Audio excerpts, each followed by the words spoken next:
I'm CL Connolly, and today I just wanted to talk about a video I had seen, okay? So, I saw this video where someone was complaining about indie authors and Kindle Unlimited, and these indie authors on TikTok, right? And basically was talking about the fact that TikTok, Kindle Unlimited, and indie authors have ruined the publishing industry, right? I was like, I'm sorry. So basically in this video, she complains that during the pandemic, all of these indie authors or all of these people decided that they could write a book. So because they were out of work, they went ahead and they wrote a book and they published it on Kindle Unlimited. But the books aren't any good. Like, she said that she read several of them and they were just awful.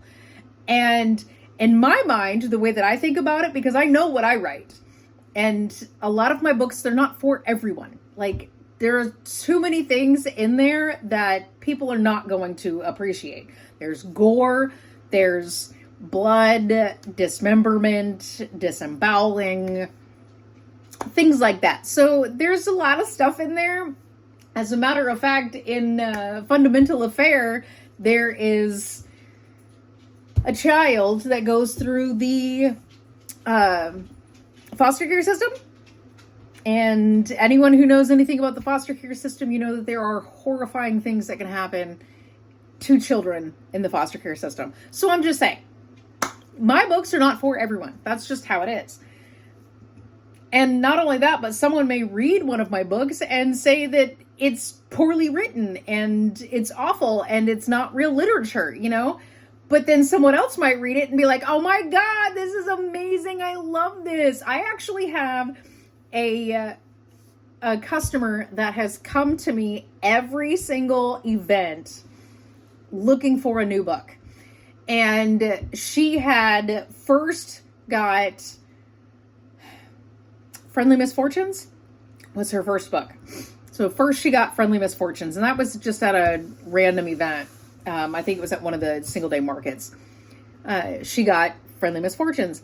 And then she came and saw me at one of the 3-day conventions and had to get Killer Suburbia. Like, she was so excited about it. And then later, at another single day event, she bought the entire box set of the Affair series. So I was like, okay. And she, oh my God, I love your books. I love your books. Okay, so she loves my books. So that's great. I have a loyal reader. I also have one guy who consistently has messaged me on Facebook. And I do my best to try to stay in contact with anyone who's messaging me on Facebook. The problem is, though, is that sometimes Facebook does not send me notifications, or sometimes it will, and I'll look at it, and then I get sidetracked and totally forget that I was even supposed to, respond to whatever was happening, right? So anyway, so I tried to stay up with it, but when it turns out to be this long, drawn-out conversation, sometimes it ends up not resolving, I guess you could say. I don't know. I got one guy he'll comment on almost all of my posts whenever I post about my books, and great. So I do have a loyal reader base. And of course, that's only 2 examples. But that's my thing, though, is that I know that my books are for them. Maybe they're not for, like, here in town, we have this little festival that they do every year. It's cute. They have vendors. I've never applied to be a vendor. And there's a reason for that. Number 1, it's small town in Texas. That's number 1. Number 2, Killer Suburbia has a gay character that he kills his victims, right? I mean, John Wayne Gacy. And then in my cult series, there are 2 transgender characters. So my thing is, though, is small town in Texas, probably not for them. Plus, it's like a cutesy little cartoony, I don't know, that's how I see it. It's one of those cutesy little festivals where it's like, oh, this stuff is so cute. I'm not looking for, hey, by the way, do you like dismemberment and disemboweling? Yeah, I think I'm going to keep that to myself. That's how I see it. Granted, I'm not saying there's anything wrong with the townsfolk. I just don't want to be known as the creepy bitch who lives in the middle of nowhere. because, yeah, I'm back here in the middle of nowhere. We purposely did not clear out half an acre specifically so that we didn't have to see our neighbors. Anyway, that's not the point. The point is that not every book is going to be for everyone. That's the point. And a lot of the times you kind of have to pick your audience, if that makes sense. Like, it's more of the fact that there's going to be people who are going to leave negative reviews. I understand that. I don't read my reviews. The reviews are not for me. They're for other readers. So if someone says, oh, I don't like this, ew, 1 star, someone else is going to go, oh my God, I love that. And they will buy the book. That's just where it is. I don't care. Give me a 1-star review. Give me a 5-star review. Fine, whatever. I don't care. As long as you've read my book and you can give me an honest review, then it's great. If you haven't read my book and you're just doing it because you don't like the look of my face, well, whatever. It's not going to hurt me any. I don't look at the reviews, so. But my thing is that this creator kept talking about the fact that these people aren't real authors, and Kindle Unlimited just lets anybody throw a book up there. Duh! It's indie publishing. I get where she was coming from too, where she's saying that it's possibly harming anyone who's actually a good writer, because if someone were to get a hold of these indie published books and then be like, oh my God, this is awful, all indie authors are like this, which is not true. It isn't true. The problem is that a lot of the times indie authors are told, like one of my last query responses was the fact that because I wasn't already published, I can't get published because no one knows my name. And the fact that it's basically on the fact that it had nothing to do with my writing, it had more to do with my name. My name isn't recognizable. So they didn't think they could make money off of me. And that's the huge thing with traditional publishing. Traditional publishing, they want to know they can make money off of you. That's all they want. They don't give a shit about whether or not you can write a good story. They don't care. Can they make money off of you? Because there are a lot of traditionally published books that are shit, and it's only because this person has a well-known name. And it's mostly because it's a celebrity. There are a lot of celebrities out there that have written books, and they're not any good. And okay, fine. Whatever. I don't care. So my thought process is that I'm going to build myself up. I'm going to build up my name. And then when a traditional publisher comes to me and goes, oh my God, I would love to publish your books, I'm going to be like, oh my God, you just want to make money off of me. Because that's basically all it is. The author gets like 10% of the sales. And right now, I'm getting most of, I say most of because it's not totally true, because I still have to pay for the printing cost. If like someone purchases from Amazon, I still have to pay for the printing cost.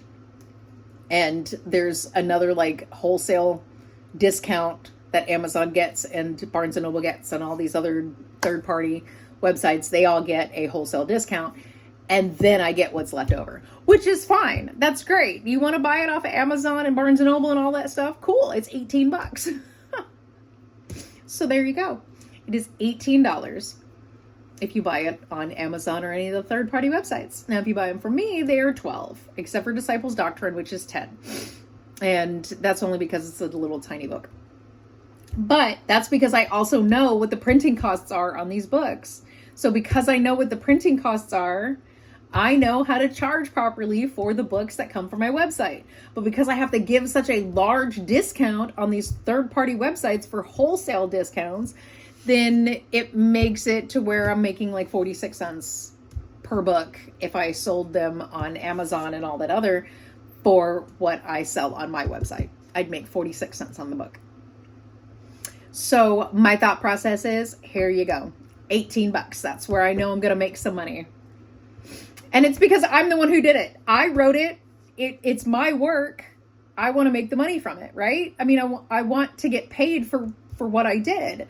And my whole thing is too, is that I don't care if I ever make a living on this. I just love the fact that I'm writing, but I would like to get, paid for what I did. I want to get compensated for my work. I want to know that people, everybody, that's what everybody does. Everybody who works, they want to be compensated for what they've done. Am I right? I mean, it's not selfish to say so. I'm sorry. I keep sliding on my chair and I don't know why. Anyway, so my thing is the fact that I have read some traditionally published books that were absolutely horrendous. I have 3 of them in my room right now, but one of them I only got to chapter 5. And the only reason why I only got to chapter 5 was because of the fact that the writing in it, chapter 1 started from the middle of the story. It didn't ease me into the story. It just tossed me into it, and a good book will start you off in chapter 1 with a little bit of foreplay and ease you into the story. Get you kind of warmed up a little bit, right? Not throw you over the couch and just start ramming you. That's not what I want in a story. It's like, oh my God, come on. Ease me into it. And don't give me 4 flashback scenes and 5 chapters that should have been the first chapter. These are huge scenes that they could have put in chapter 1 and turned it into the first chapter that would have eased you into the story. But they're using them as flashbacks. Like, it's the same friggin', literally, it's linear. Each one of these flashbacks is linear in the way that it would have made a great chapter 1 and it would have eased me in, not just thrown me in and then tossed me back. And it's like, first of all, you don't just go into it and then all of a sudden go, oh wait, hold on, let's back up just a little bit. Oh, and then we're just gonna go right back into it again. No. Stop. Ease me into it, get me ready to go, and then we'll go from there. Sorry, that's just how I feel. A book should not start from the heart. And no, there is no, I don't read romance novels. This is literally a murder. It literally starts from where they're investigating a large mass grave. But the problem is that all these little flashback scenes where they're talking about these 2 that were on vacation, where in the beginning they had cut their vacation short so they could come investigate this scene. And then they've got these flashbacks about when these 2 people were on vacation.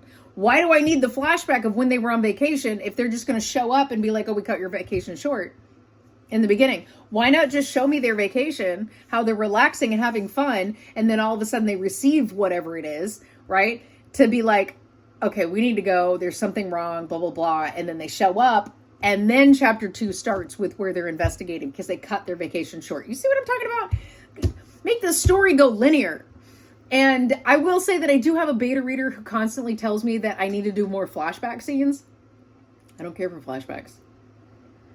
I mean, I know that I've done that in the Affair series. There are a few flashback scenes in the Affair series. Oh, my sweet little girl. Hold on. My sweet little girl. Oh. Anyway, so there are a few flashback scenes inside my Affair series, but it's because the beta reader kept telling me, they're like, you need to go back so they don't have to read the first one, blah, blah, blah. And I'm all like, well, technically I do, because the Disciples' Doctrine is actually referenced in each one of the cult books.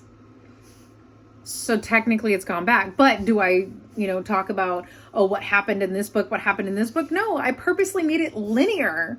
Specifically so you'd start with number 1 and you'd move forward, right? It's actually written on the back of each one of these books right here. It tells you which books go first. I don't know if you can see that. There you go. It tells you which books are first. So I purposely did it that way. It's all linear. It tells you which one's first. There's even a number right here that tells you what order they go in. And it's specific because I don't want to have to do these flashback scenes. I get it. Okay, so maybe they won't remember. Okay, fine. I don't know. I have no idea. I don't know. It's frustrating because now we're on the last book. And she's telling me that I should really do a flashback scene to the very first book. I don't know. I don't know. I know it's totally up to me. But my thing is the fact that just because you're an indie author does not mean you're a shitty author. And if you've written a book, you're a writer. If you've published a book, you're an author. It's just how it is. You can say you're a writer because you write books. If you haven't published them, okay, fine. So you're a writer. You like to write. That's great. If you published books, whether it be traditionally or independently, you're an author. That's just how it is. You know, my husband tells me that. He says, I don't understand why you don't introduce yourself as an author when people, you know, ask what you do. You always say you're a writer. I do. I say I'm a writer because that's what I do. I write all day long. But he tells me I'm an author because I've published books. So I have to remember that. I don't know. So I guess that's how it is. You know, if you've written a book, you're a writer. Or if you write all the time, you're a writer. But if you've published a book, you're an author. I want to say, and this might be controversy too. And I want to say that I don't believe that people who write blogs can be considered as authors. They can be considered as writers, but I don't think you're an author because I don't know. I mean, that might be controversial. But anyway, that's beside the point. So this person in this video was basically just saying that the people on TikTok who self-publish their books during the pandemic and stuff on Kindle Unlimited are ruining the publishing industry because they're just going out there and throwing shit out and saying it's literature. Nobody fucking said that. Nobody fucking said it was literature. It's just a published author trying to get out there. It's the fact that the pandemic actually gave them the push to get their book out due to the fact that they didn't have work and having to go to work to stop them from getting their dream or whatever it is that they want. Maybe that's all they wanted to do. They just wanted to publish one book. Great. Okay. They're still an author. So they published one book. Maybe they'll never publish again. They're still an author. They published a book. Right? That's great. Okay. So you didn't like it. It's not for you. There are other people, like I said with this one book, there are other people who like it when they're thrown directly into the action and they want that. They want that. They want it that way. This book was not for me. I picked it up at the grocery store, read the back of it and thought, this is amazing. I got it home and was like, damn it, I really need to start reading the first page in order to know whether or not I really want to read this book, because now I spent money on a book that I will never finish. But my point is that if you feel like a book is not good, then it wasn't for you. That's it. That's the end. It was not for you.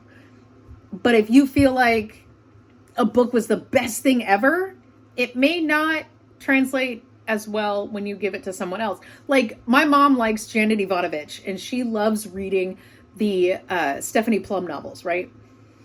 I got to number 7, and then I couldn't deal with it anymore. It just seemed like it was repetitive.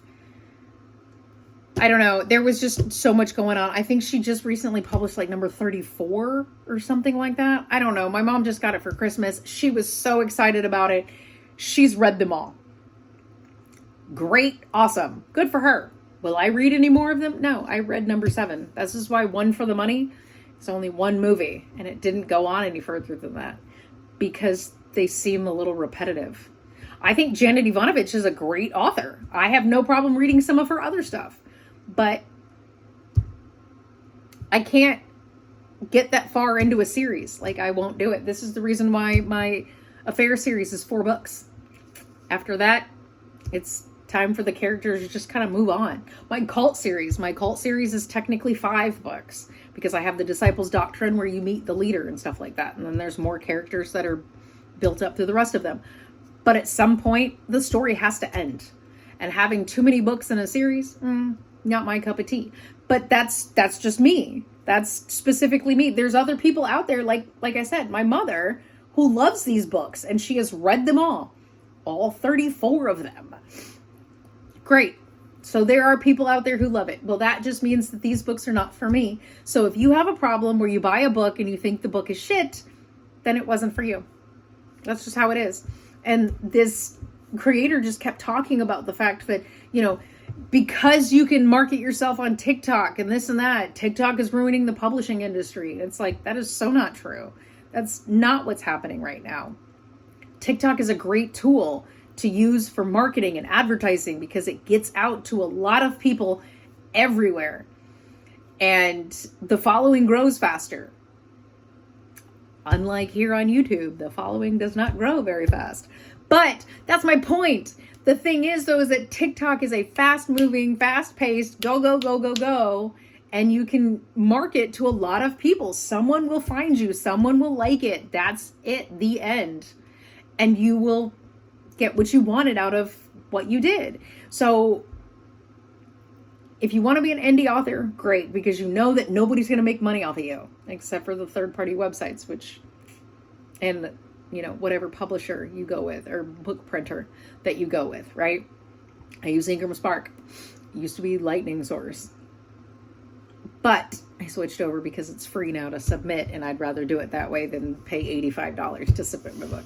So anyway, but the thing is, though, is that if you read a book and you don't like it, it's not for you.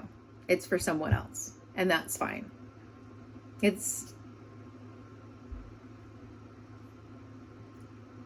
I'm not going to cry because someone picked up my book and didn't like it. Okay, that's fine. I have other readers who literally find me at these events. They buy tickets to go see me at these events. Great, awesome, cool. Hi. And it's fine. I don't care, If you don't like my book, that's fine. I know somebody out there will. I have one beta reader who gets so excited every single time I tell her, hey, I'm sending you another book. She's like, yes. And then she can't wait until she can get the published version. So that's just how it is. And I feel like I'm moving again. I'm just sliding again. I don't know why I'm sliding down in this chair. But there's nothing wrong with using TikTok or any other social media to market your books. There's nothing wrong with that. There's nothing wrong with publishing through Kindle Unlimited. There's nothing wrong with publishing through KDP. There is nothing wrong with publishing through Ingram Spark. Just don't pay people to say that they're a publisher and they want $5,000 to publish your book, because that's not true. That's not what they are. They are not a publisher. They're a vanity press, and what they're doing is they just want your money. That's it. And you never know when they're going to go out of business. So there's that too. Traditionally published books, they never know when their, publishing company's going to go out of business. When is what happens when their publishing company goes out of business? Then the author has to fight to get their rights back, because they have to sign over their rights to this publishing company in order to get their book published, whereas an indie author owns everything. And if you didn't see my video about filing for copyright for every single one of my books, I urge you to watch that. Because I'm just saying, I own the copyright to all of my books, which means nobody can fuck me over on anything. But I'm going to leave that there. Oh, wait, one more thing. I don't like romance books. I don't care for romance books. I will not read romance books. I have read Barbara Taylor Bradford and Sandra Brown because my mother read those. They're not graphic, but I will say that I've never read a Harlequin romance novel, and Harlequin is a publishing company, and that's all they ever write is erotic publishing or erotic books. And I will not read those. I don't care for it. It's literally, but it's not for me. That means it's not for me. You want to do fade to black. You want to go, and, basically imply that that's what they did. Great, fine, because I do that. Mine's fade to black, or it's implied that that's what they've done. I don't go into great detail except in Killer Suburbia, where I do, but that's because the killer actually murders his victims in that act. So it's the only time I ever go into great detail, and it's mostly in great detail of the murder, but because that's what he's doing in the same time. Anyway, it's only in one scene. Everything else, it's implied. But either way, if you want to publish a book through Kindle Unlimited, do it. If you want to use TikTok as a marketing tool, more power to you. Go ahead. I use TikTok. Not going to lie. I use TikTok. Do I talk about my books a whole lot on TikTok? Nope. Do I try? Sometimes. Other times I use it as I'm an idiot and I have a thought in my head that I'm trying to get out. So here you go. So anyway, yeah. Use the tools and resources that help you sell your book. That's it. The end. If TikTok helps you sell your book, great. Use TikTok. If Instagram helps you sell your book, use Instagram. Facebook. Twitter. I don't really use Twitter. Nothing's ever happened over there for me. So there's that. I do what I can with YouTube, but hi, 43 of you. Anyway, so that's how that works. Do what you want. Who gives a shit? Just like on this video. Like, comment, share, subscribe. Or don't. I don't give a shit. Do whatever the fuck you want. I post new videos every Monday and Thursday. That's it. I'm out. Okay, bye.